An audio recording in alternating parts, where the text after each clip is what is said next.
बहुत शुभकामनाएं। हमारा ये योग हमारी संस्कृति रही है, हमारी विरासत रही है। प्राचीन समय से ही हमारे ऋषियों ने योग क्रियाओं के माध्यम से अपने आप को स्वस्थ रख सकते थे और जब तक वे चाहते थे तब तक जीवित भी रह सकते थे। इसी योग परंपरा की इस विरासत को आगे बढ़ाते हुए हम दिसंबर 2014 को संयुक्त राष्ट्र के अधिवेशन में योग दिवस का प्रस्ताव रखा था और वहां पर विश्व के 177 देशों ने अंतर्राष्ट्रीय योग दिवस को मनाने के लिए अपनी हामी भरी। उसके बाद ही पहला जो योग दिवस है वो 2015 को मनाया गया और इसका श्रेय हमारे इस गौरवमयी भारत के लिए जाता है। जहां तक योग के इस वर्ष के थीम के बारे में बात करें तो इस वर्ष का थीम है मानवता के लिए योग। कोरोना के समय में जब लोग अपने घरों में, इसीलिए इस वर्ष का जो थीम है उसको मानवता के लिए योग, ये विषय रखा गया, ये इसका थीम रखा गया। योग क्रियाओं को करने से पहले हमें योग की कुछ मुद्राओं के बारे में भी ज्ञान होना चाहिए।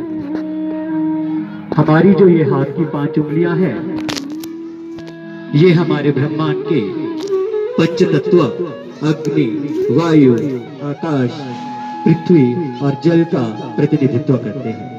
हमारा जो अंगूठा है ये अग्नि का और तर्जनी वायु का, मध्यमिका आकाश का, अनामिका पृथ्वी का और ये सबसे छोटी उंगली है ये जल तत्व का प्रतिनिधित्व करती है। सबसे पहले तो हमें योग करने से पहले ध्यान मुद्रा में बैठना है। वैसे तो बैठने के भी अलग अलग तरीके हैं, अलग अलग आसन महर्षि पतंजलि ने बता रखे हैं। जिस भी आसन में आपको बैठना उचित लगे आप उसी आसन में बैठ सकते हैं। सबसे सही तरीका बैठने का जो है वो आप जिस आसन में बैठे हैं वो है आपका सुखासन। सभी मेरे साथ ओम का उच्चारण करेंगे।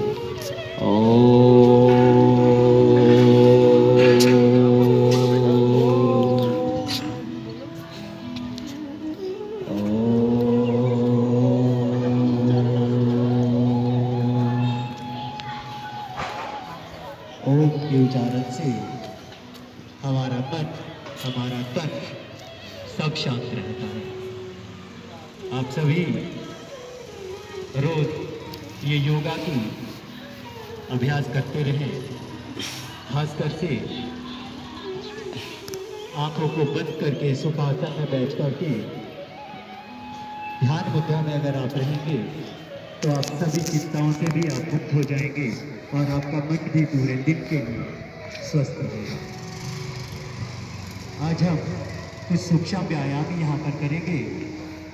मेरे साथ जो हमारे स्कूल के विद्यार्थी बैठे हैं ये आप सभी को उन योग के बारे में बताते रहेंगे डेमोन्स्ट्रेशन के द्वारा। तो सबसे पहले हम प्राणायाम करेंगे। आप सभी इन बच्चों को फॉलो करें जिस तरह से ये प्राणायाम करते हैं। प्राणायाम में हमको 2.5 मिनट तक के लिए सांस को रोक कर के अंदर की तरफ ले जाना है और 2.5 सेकंड और 2.5 सेकंड के बाद उसे छोड़ना है। आप इन बच्चों को इसी तरह से फॉलो करें।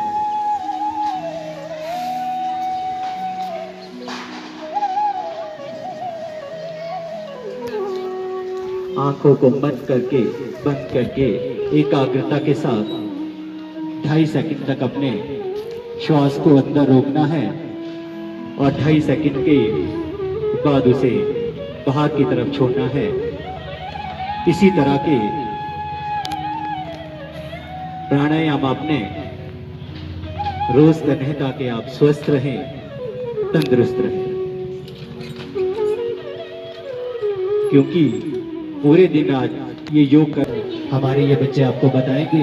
आपको कल से इन्हीं सभी आसनों का घर में जा करके प्रैक्टिस करनी है। इस आसन को कम से कम आप प्राणायाम को 5 से 7 मिनट तक आप रोज करें। इससे आपका मन तन स्वस्थ रहेगा। अगला जो आसन है वो है अनुलोम विलोम। से अपने नाक को बंद करेंगे और दूसरे वाले जो दूसरे वाली नली है वहां से गहरा श्वास भर करके अंदर की तरफ ले जाएंगे।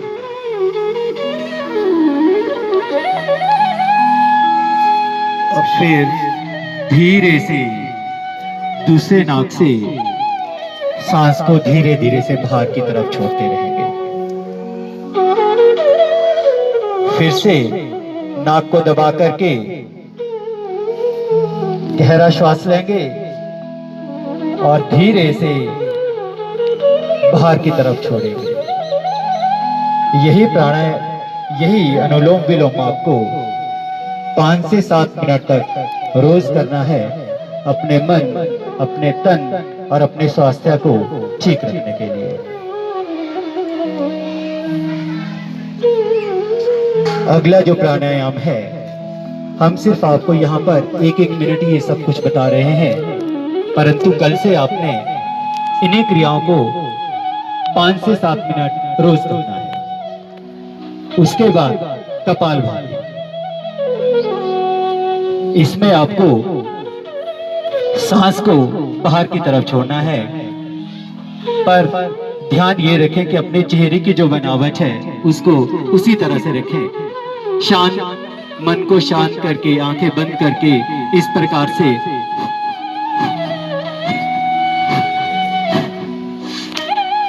ध्यान ये रखें कि आप जब सांस को बाहर की तरफ छोड़ रहे हैं तो आपके चेहरे की जो बनावट है वो वैसे ही रहे जैसे आपकी वास्तविक बनावट है। आपने ऐसे नहीं करना,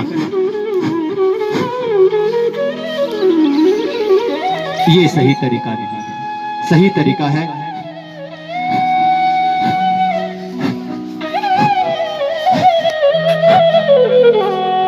इसे भी आपको 5 से 7 मिनट तक रोजाना दोहराना है। इससे आपका मन हमेशा शांत रहेगा, आप हर तरह की तनाव से भी दूर रहेंगे।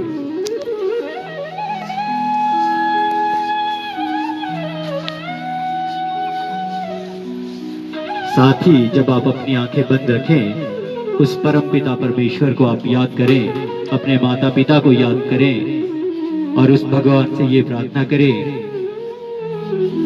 कि रोज आपका हर दिन सुखमय और तंदुरुस्ती के साथ निकले। इसी सकारात्मक सोच के साथ आपने अपने दिन की शुरुआत करनी है और निसंदेह आपका जो दिन है वो भी अच्छा गुजरेगा। ये सारे प्राणायाम से ही आपने अपने दिन की शुरुआत करनी है।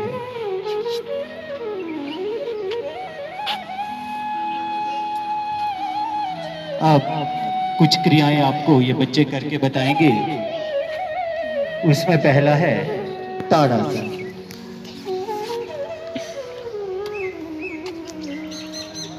आप लोग भी इसके साथ खड़े होकर के, क्योंकि एक स्वस्थ मन में ही स्वस्थ विचारों का विचार आएंगे और आप जिन लक्ष्य के साथ चल रहे हैं वो लक्ष्य अभी आप हमेशा उसको अचीव करेंगे। तो ताड़ासन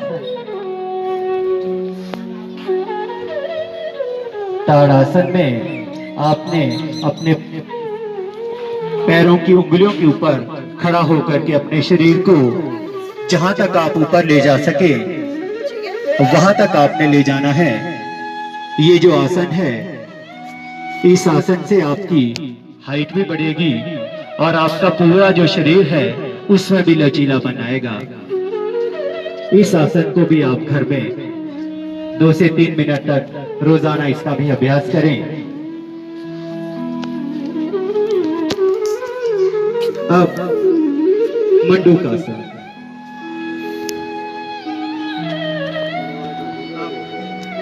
ये वृक्ष आसन आपको वृक्ष की तरह हरा भरा और ऊंचा बनाएगा। आप इन बच्चों की तरफ इन बच्चों को फॉलो करें, जिस तरह से ये बच्चे इन आसन को कर रहे हैं। एक पांव पूरा मोड़ करके दूसरे पांव के ऊपर रखना है और दोनों हाथों को ऊपर की तरफ उठा करके ओम का भी उच्चारण करना है और उस परम पिता परमेश्वर से प्रार्थना करनी है कि वे आपके इस जीवन को सुखमय बनाए और हमेशा आपके मन में अच्छे विचार आए।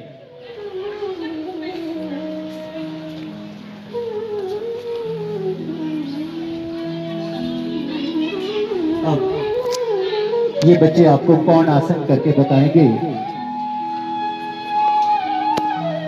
कौन आसन में सबसे पहले अपने पैरों को आपने पूरी तरह से खोल देना है। उसके बाद अपना जो सीधे पैर है इसको थोड़ा सा मोड़ना है, जैसे आपको ये बच्चे करके सिखा रहे हैं। और फिर आप आसन से आपके शरीर की सारी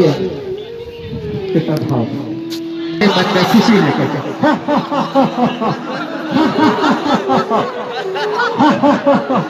पूरे खुशी के साथ आपने हंसना है, खुल के हंसना है, क्योंकि अगर आप हंसोगे तभी आपके चेहरे पे वो लालिमा आएगी और आपके चेहरे का तेज भी बढ़ेगा।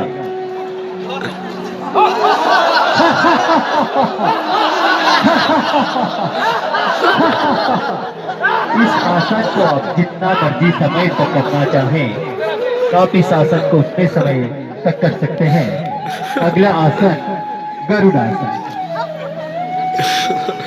गरुड़ासन में आपने अपने पैरों को इस तरह से मोड़ करके रखना है और अपने दोनों हाथों को भी इकट्ठे जोड़ना है और एक ही पैर पे अपना पूरा नियंत्रण रखना है।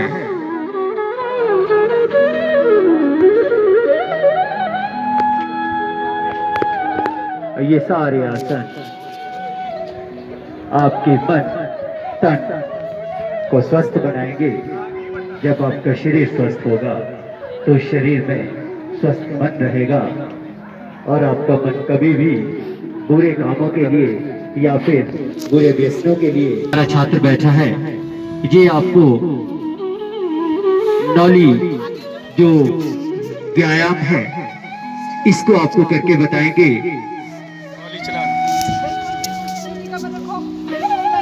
आप गौर से देखें, परंतु आप कोशिश करें कि इस तरह का आसन आप जब तक आपको कोई अच्छी तरह से आप इसको सीख नहीं पाए तब तक आप इसको ना करें। कर बेटा, उतार दे इसको। इस तरह का आसन करना बहुत ही मुश्किल है। पूरा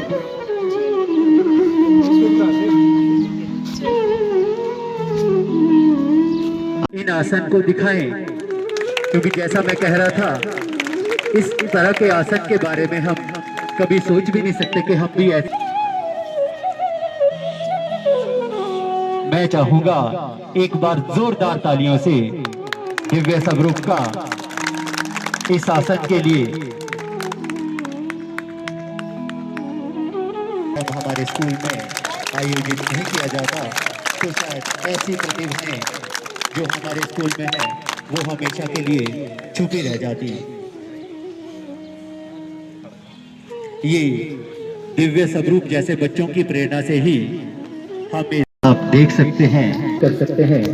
शीर्ष आसन में हम सिर के बल खड़े होकर के अपने पैरों को बिल्कुल सीधा रखते हैं। आप जोरदार तालियां बच्चों के लिए बजाएं। बिल्कुल आपको अपने रीढ़ की हड्डी को बिल्कुल सीधा करके रखना है। पैरों को बिल्कुल सीधा करके रखना है और आपका सारे का सारा नियंत्रण अपने पैरों पर ही होगा। हमारे इस विद्यालय के और भी बहुत सारे बच्चे हैं जो शीर्षासन को बहुत अच्छे तरीके से कर रहे हैं। मैं चाहूंगा हर एक आसन के बाद आप इन बच्चों के लिए जोरदार तालियां बजाएं। परामर्श लें कि किस तरह से हमने इन आसनों को करना है। अभी कुछ समय पहले सुशील जी बता रहे थे कि सबसे जो मुश्किल आसन होता है वो होता है पश्चिमोत्तान आसन।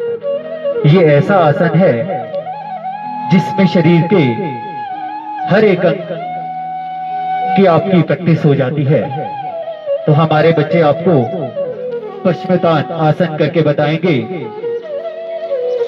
इस आसन में पैरों को सीधा किया जाता है और उसके बाद आपने अपने पैर के अंगूठे को पकड़ करके अब इन आसन को दिखाएं, क्योंकि जैसा मैं कह रहा था इस तरह के आसन के बारे में हम कभी सोच भी नहीं सकते कि हम भी ऐसे। मैं चाहूंगा एक बार जोरदार तालियों से दिव्य स्वरूप का इस आसन के लिए। जब हमारे स्कूल में आयोजित नहीं किया जाता तो शायद ऐसी प्रतिभाएं जो हमारे स्कूल में है वो हमेशा के लिए छुपी रह जाती। ये दिव्य स्वरूप जैसे बच्चों की प्रेरणा से ही हमें बंद करके रखना है और अपने शरीर को बिल्कुल ढीला छोड़ना है और ध्यान रखें कि आप अपनी हथेलियों को ऊपर रखें और अपने शरीर को बिल्कुल ढीला छोड़ दें। आंखें बंद, शरीर ढीला, हथेलियां ऊपर की तरफ, और आप ऐसा महसूस करें कि आपको नींद आ चुकी है और आपकी सारी थकान दूर हो चुकी है। जब भी आप इस तरह के आसन करें तो आप अपने आप को उस परम पिता परमेश्वर के साथ जोड़ने की कोशिश करें जिसने इस सुंदर धरती को बनाया है और आप जैसे सुंदर बच्चों को बनाया है। करना है ये कितने सुंदर तरीके से ये दिव्य स्वरूप और अमन आपको करके बता रहे हैं। जैसा मैं आपको पहले भी कह चुका हूं, आप इन सभी आसनों को घर में करने से पहले इनके परामर्श आप इन चारों विद्यार्थियों हैं, तभी आप इस तरह के आसनों को घर में उनका